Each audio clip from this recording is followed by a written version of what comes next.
नमस्कार, आदाब, आदाब और गुड इवनिंग। आपके बीच में आकर बहुत अच्छा लग रहा है, आपकी एनर्जी देखकर बहुत मजे आ रहे हैं। और मैं के थेरेजी जो हमारे कैंडिडेट भी हैं और हमारे कांग्रेस पार्टी के नागालैंड के प्रेसिडेंट भी हैं, उनको यहाँ पर देखकर आप लोगों के बीच में ये उम्मीद कर रही हूँ कि आपकी एनर्जी उनको और उनकी एनर्जी आपको मिलेगी। मिलेगी? मिलेगी?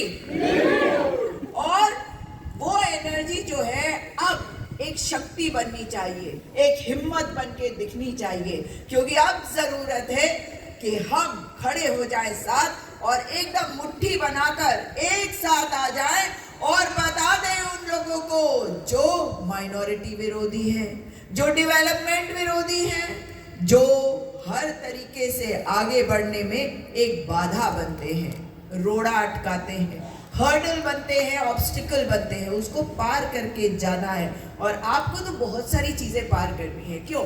ठीक कहा ना? आपके सामने बहुत मुश्किलें हैं, उनको सबको पार करते जाना है, क्योंकि आपके भविष्य की बात है, आपके फ्यूचर की बात है। और आपके फ्यूचर के लिए अब की बार जरूरी है कि आप सोच समझ के अपना वोट दें। अपना वोट उनको दीजिए जो आपके लिए एक अच्छा भविष्य दे सके। अपना वोट उनको दीजिए जो 2024 की लड़ाई लड़ रहे हैं, और उनका नाम है राहुल गांधी जी। जब आप अपना वोट अपने कांग्रेस के कैंडिडेट के थेरेजी को देते हैं तो आपका वोट सीधा राहुल गांधी जी के पास जाता है। जानते हैं आप में से बहुत सारे होंगे जो खुद या तो कोई गेम खेलते होंगे, कोई स्पोर्ट खेलते होंगे, फुटबॉल भी खेलते होंगे। क्या आप जानते हैं कि राहुल गांधी जी से पूछा गया था फुटबॉल या क्रिकेट? उनका जवाब क्या था? देखा है आपने? देखा है? नहीं देखा तो उस वीडियो को जरूर देखिएगा। कर्ली टेल्स का एक एपिसोड है और उसमें 59 सेकंड, आप जानते हैं ना रील्स में 59 सेकंड करके बनाया है कर्ली टेल्स ने।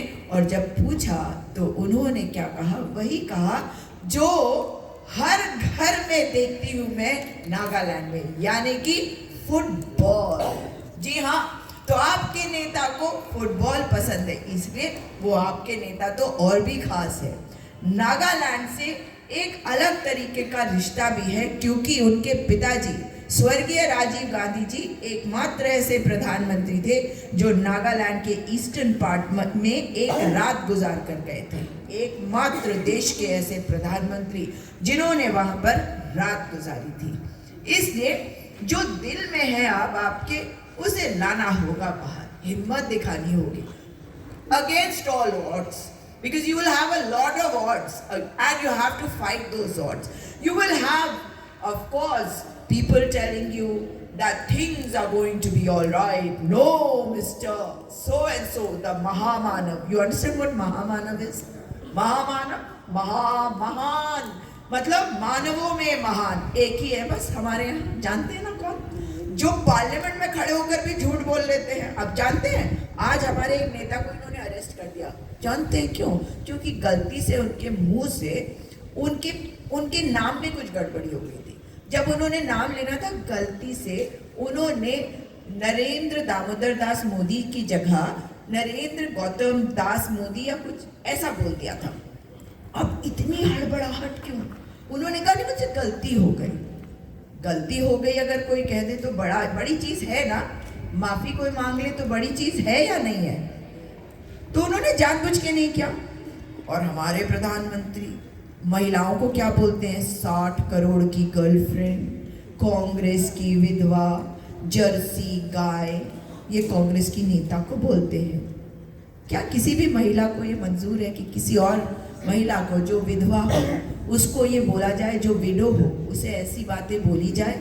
जो आज दुनिया में नहीं है उसे 50 करोड़ की गर्लफ्रेंड बोला जाए? क्या आप इसको मंजूर करेंगे? बताइए, महिलाओं से जानना चाहते हो क्या ये सही है? जोर से बताइए। नहीं। तो महिलाओं की इज्जत के लिए अब खड़े होने का समय आ गया है। एक महिला जो हमारे देश को अपना मानकर, अपना बनाकर, उनसे आज देखिए साड़ी पहनी है मैंने, मगर मैं बार बार जब सोनिया जी को देखती हूँ तो लगता है कि वो साड़ी कैसे कितनी बढ़िया तरीके से पहन सकती, काश मैं भी पहन सकती।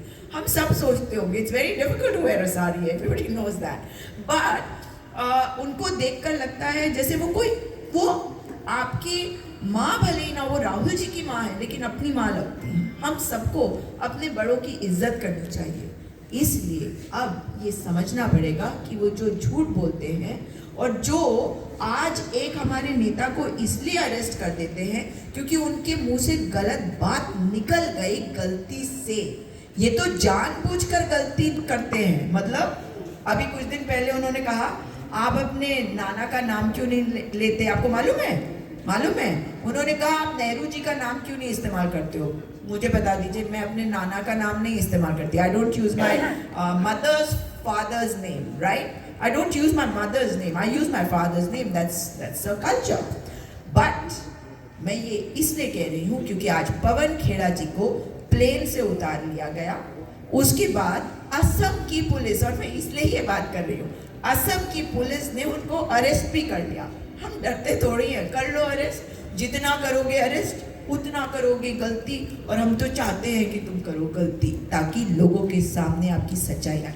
और मैं ये इसलिए बोल रही हूँ क्योंकि असम के मुख्यमंत्री भड़बड़ाए हुए हैं, मतलब भड़बड़ाए हुए हैं, अंदर से तकलीफ है उनको, और उस तकलीफ के कारण वो सड़क बनवाते हैं कहाँ तक, कोहिमा तक, 4 लेन हाईवे बनाया। अभी मैं आ रही हूँ न्यूलैंड से, जो रास्ता मुझे 10 या 15 मिनट लगनी चाहिए उसमें 1.5 घंटे तक मेरी हड्डियों के बैंड बज गए, बस यू कैन अंडरस्टैंड। और वो रास्ता जो बन रहा है कोहिमा तक, क्यों बन रहा है? हिमंता बिस्वा शर्मा के लिए। क्यों है कि एक मुख्यमंत्री जो उसी पोजीशन में है जो मुख्यमंत्री असम का है, उनको उनकी बात सुननी पड़ती है। आखिर क्यों? क्योंकि आप लोग अगर अपने वोट को सोच समझ कर नहीं देंगे तो वो लोग आपको कंट्रोल करने की कोशिश करेंगे। हिमंता बिस्वा शर्मा कहते हैं माइनॉरिटी का वोट नहीं चाहिए। आप क्या हैं देश के लिए तो आप माइनॉरिटी, यहाँ पे आप मेजॉरिटी, तो यहाँ पे आके बोल नहीं रहे हैं, मगर आरएसएस यहाँ तक पहुंच चुकी है। भारतीय जनता पार्टी आरएसएस की संतान है, आरएसएस का बच्चा है जो यहाँ तक पहुंच चुका है अपनी नफरत की राजनीति को लेकर। जानते हैं उन्होंने कहा है कि क्रिश्चियंस, जो ट्राइबल्स क्रिश्चियंस हैं, उनको नौकरियां एसटी के तौर पे नहीं मिलनी चाहिए। उनको जो फैसिलिटीज मिलती हैं एज एसटी, शेड्यूल्ड ट्राइब्स, वो नहीं मिलनी चाहिए। क्या आपको है मंजूर? ये बताइए, क्या आपको है मंजूर? आपका अधिकार आपका है, क्योंकि आपकी पहचान ये है कि आप नागा ट्राइबल्स हैं। आपकी पहचान ये है कि आप किसी और कम्युनिटी के हैं। आपकी पहचान ये है कि आप मुसलमान हैं, आपकी पहचान है कि आप क्रिश्चियन हैं, आप ट्राइबल्स हैं। आप हिंदू भी हो सकते हैं, आप सिख भी हो सकते हैं, आप ईसाई भी हो सकते हैं, आप पर्शियन भी हो सकते हैं, लेकिन हमें उससे कोई फर्क पड़ता है? मैं पर्शियन बोल रही हूँ जानबूझकर, क्योंकि जो पारसी हैं वो कभी ईरान से आए थे। क्या हम कह देंगे कि आज वो हमारे नहीं है?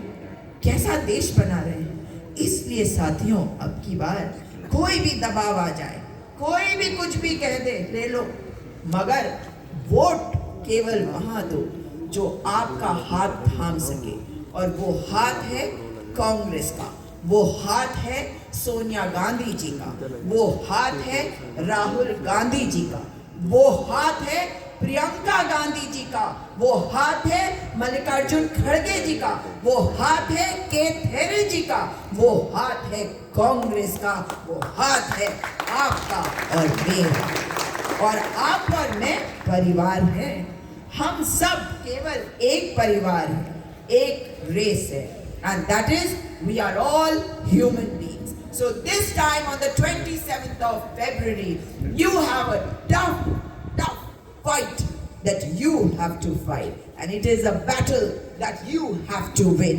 इस लड़ाई को आपको जीतनी होगी, और इस बार अगर आप चाहते हैं कि आपके आने वाली जनरेशंस के लिए एक अच्छी व्यवस्था मिले, रोड्स मिले, पानी मिले, बताइए ना कि स्पोर्ट्स एकेडमी नहीं है, स्पोर्ट्स एकेडमी मिले, आपको यहाँ पे एक इंजीनियरिंग कॉलेज की आप सपना भी देख सके, मेडिकल कॉलेज का सपना देख सके, उसके लिए अगर आपको वोट किसी को देना चाहिए तो उनको जिन्होंने हमेशा से जो चीजें देश को चाहिए वो देश को दी है, जो चीजें जिस राज्य को चाहिए उस राज्य को दी है। ये नहीं पूछा कि आप क्या खाते हैं। आपने देखा कि कुछ दिन पहले दिल्ली में कैसे एक लड़की के साथ बदतमीजी करी गई, देखा ना आपने वो वीडियो, उससे किस तरह से बदतमीजी हो रही थी। नहीं चाहिए ना आपको वो, आप क्या खाते हैं, आप क्या पहनते हैं, इसका अधिकार आपका है, इसका अधिकार उनका नहीं। जो गुजरात से दिल्ली तक आए हैं उनसे बच के रहिए, और इसलिए आपका कीमती वोट मैं आपको हाथ जोड़ के निवेदन करती हूँ कि इस बार श्री के थेरे जी को अवश्य देकर उनको जिताइए, क्योंकि उनकी जीत में आपकी जीत है, आप सबकी जीत में हम सबकी जीत है, और आप और हम मिलकर ही एक सुंदर और सच्चा नागालैंड बना सकते हैं। धन्यवाद, नमस्कार।